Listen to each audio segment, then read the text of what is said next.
రాష్ట్రంలో ఎటువంటి అవాంఛనీయ సంఘటనలు లేకుండా ప్రశాంతంగా ప్రారంభమైన పోలింగ్.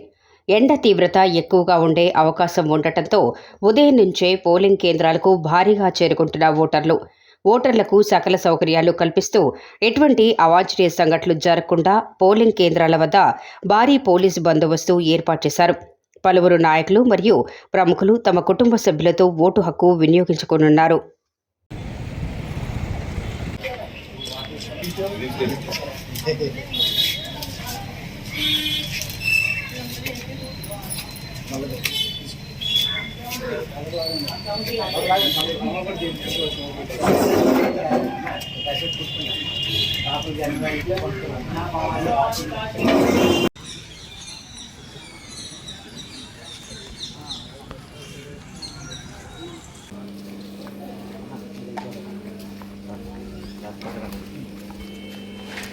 వాళ్ళు లోపలికి వెళ్ళు ఎలా చేస్తారు